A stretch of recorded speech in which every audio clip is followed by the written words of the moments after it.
Notification volume 0%. Good afternoon, and welcome to More Than Meets the Eye. I am your host, Blind Prime, and for today I have for you Masters of the Universe, Netflix edition, Faker. Yeah, he's the 7-inch scale Masters of the Universe toy line from Mattel, and here he is in, well, fighting a Minotaur. I mean, I was thinking really hard about what I would have him fighting at the beginning of this video, and I was like, you know what? A Minotaur.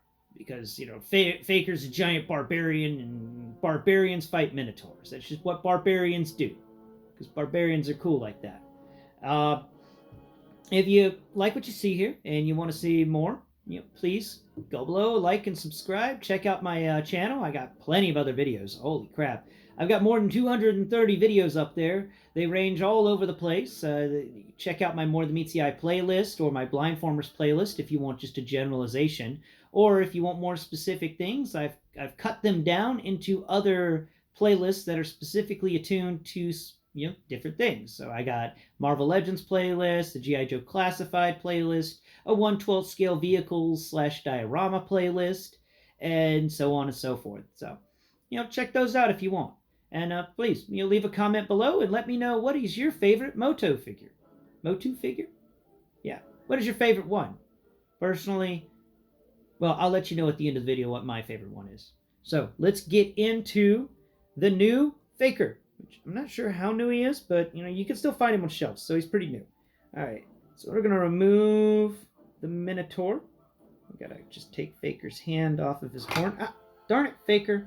All right, we're gonna set the unicorn off over here, where he's out of the way and he's not messing with anything. Okay, here is Faker. Now I have Faker right here in his with the armor of He-Man, the harness of He-Man, but you can easily remove that. And for the video, I didn't clip it shut.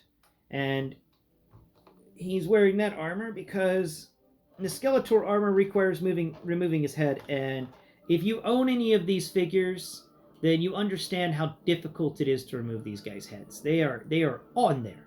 Unless there's some hidden technique or trick I don't know about. But accessory-wise, he comes with He-Man's harness. It's an exact replica of He-Man's harness, from what I understand. It's got some decent molding. There's a big H molded into the middle of it, and it's made out of some moldable plastics, which allow it to stretch a little.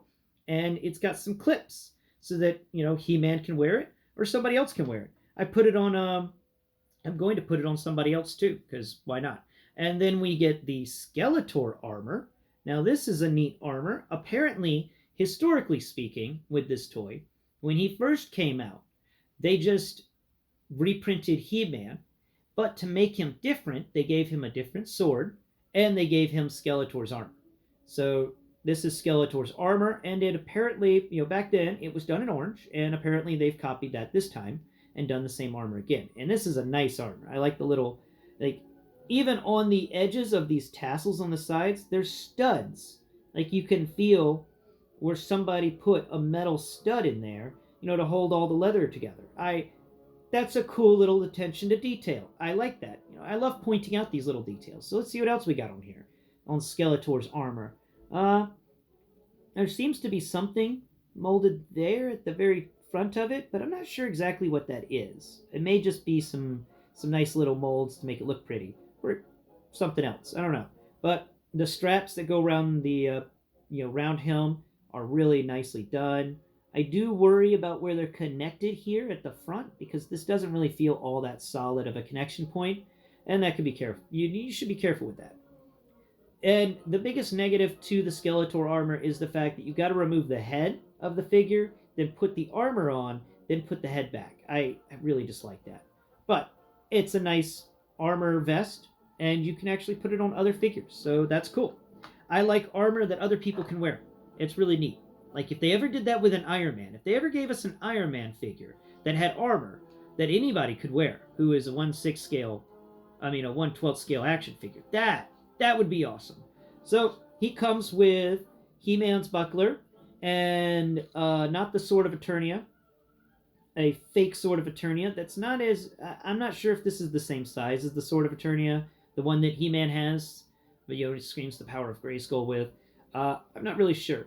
And I do like this sword though. This is a nice little sword. It's cute, and I do love this shield. This is a top-notch shield. So they went above and beyond with this shield. It's got some little soft rubber on the inside so that you can stretch it over He-Man's or Faker's arm, and then it's got a smaller strap on one side so that you can actually put it inside the fist or the open palm hand, which is really cool. I like this. This is a nice shield. It's a great shield.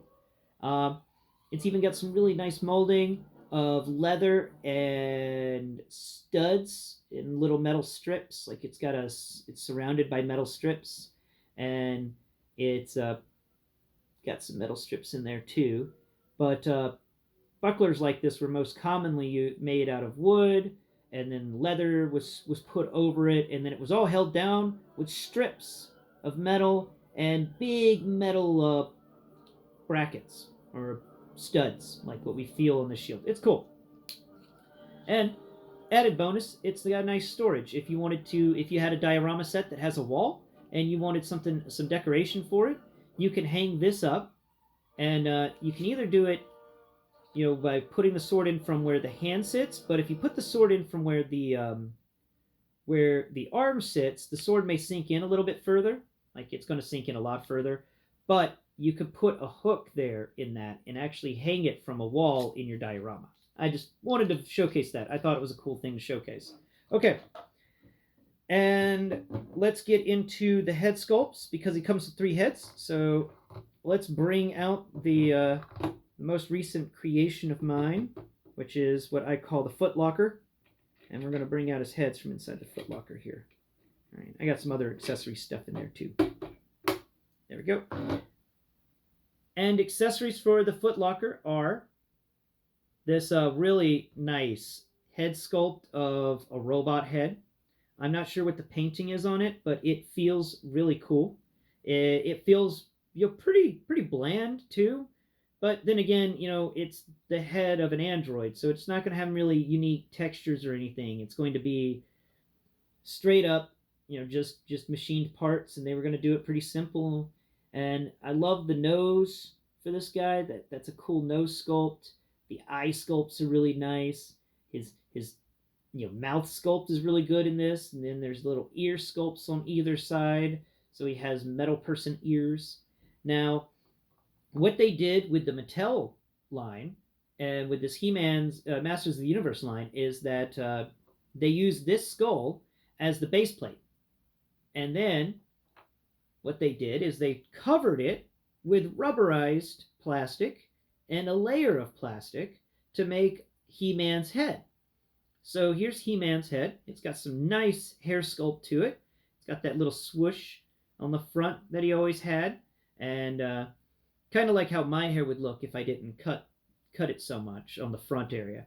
Like he's got that wild, almost wild hair, but still cut neat, and it's got a nice bob. I think that's what you call it, or it's just a really nice mullet. Anyway, the hair can be bent back slightly, and you can reach your hand in there and feel the ear area. And yeah, so what they basically did with this is they put a rubberized face sculpt over the entire metal head, and I love it. I like how that works. So you got this metal guy who's faking somebody else, and then you can take their you take the metal head and you just put their head on top. I love it. So that's 2 heads so far, and then we get to the 3rd head, and the 3rd head is my most favorite head.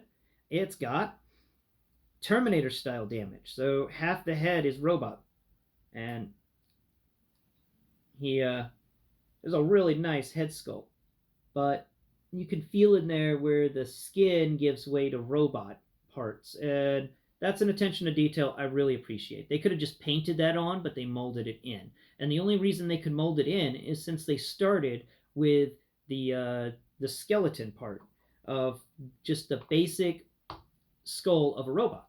All right, that's all the accessories except for his open palmed hand, which I left on the kitchen counter. And we'll get right into the molding for him. So articulation first. He's got great articulation everywhere. Double jointed knees, double jointed elbows, 360 in the wrist, 360 in the bicep, 360 at the shoulder. It also can move in all sorts of directions. And he's got an upper tilt area for his core. He doesn't have an ab crunch, but he does have that chest crunch. So you can move him slightly forward, slightly back, side to side. That's some nice crunch there. We get to his waist, and we get this nice, like, barbarian style. What is that called? Loincloth. So he's got the barbarian style loincloth. All it's missing is some crazy awesome belt. And I mean, there is a belt there. You can feel it. It's molded in. But I think He-Man had a power belt or something. So that's a difference. I'm not quite sure if the 7-inch He-Man does it. We get down, but they did work really well with this molding, and it feels like the hair and skin. It's a cool loincloth. I like the loincloth. All right. So for the legs, we get 360 at the thigh, 360 up and down. If it wasn't for the loincloth, he can move out all the way. He's got some nice soft ratchets in there, except for the back and forth motion. Pretty nice. He's also got double jointed knees that have soft ratchets, really great. The boot spins 360 degrees, and then there's nice tilt with the foot. The foot can go up, forward and backwards, and side to side. Sadly, though, no toe tilt. But oh well. That is one well-articulated figure. And, it surprises me because I always, I underestimate Mattel a lot, and I shouldn't have done that. So, now let's get into the sculpting of him, and we'll close out the video. The sculpting of this guy is really amazing.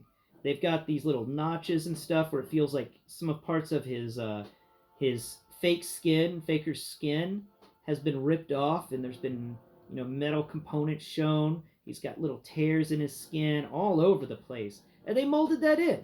Like, they molded in parts where the flesh was just missing or ripped off. This is a battle damaged Faker. This isn't just normal Faker. This Faker's been through some stuff. He's seen some things, and I love it. This is a really cool figure, and it was a gift for me for my birthday just recently, and I just absolutely love how this guy works. He's a really great figure, and I definitely have to say, if you're a He-Man fan, then I recommend him. I do. I very much do. I didn't expect to, honestly speaking. I got this as a gift, and I went, oh no, it's a He-Man figure. How am I going to feel about a He-Man figure? I haven't owned one since I was 7. How do I feel about a He-Man figure? And you know what? I like it. I like it a lot. Will I buy more He-Man figures? Probably not. It's just not in my budget. But I do like the 7-inch He-Mans. Even though 7-inch is not my normal collecting style, I can still have this guy as a big, burly, 7-inch tall dude, and just say he's a 6-inch figure. He just happens to be that big and bulky. He's a big dude. And yeah, that's all I got to say on that matter. I hope you've enjoyed the show.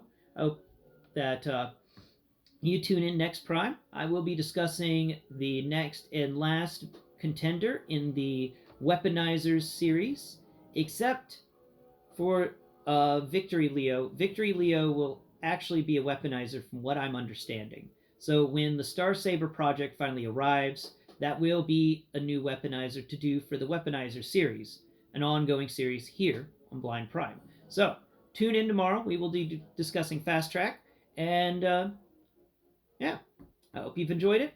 And also, don't forget to tell me what your favorite He-Man figure is. And of course, those of you who've been waiting to know, for me, I've always liked the Orko.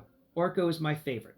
Orko has been always misunderstood. He's amazing, and Kevin Smith did a good job with Orko in that He-Man show, which this Faker's based on the Netflix He-Man show. I may have not have mentioned that.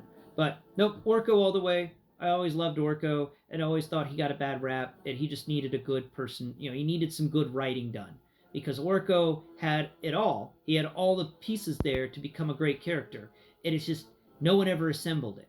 There's a half-finished model kit just sitting there, and they always complain, "Oh, you half-finished model kit, you suck." Like, yeah, Orko sucks, because nobody helps him. They always ignore the poor guy. All right. I hope you've enjoyed the show. Tune in next time. Bye-bye for now.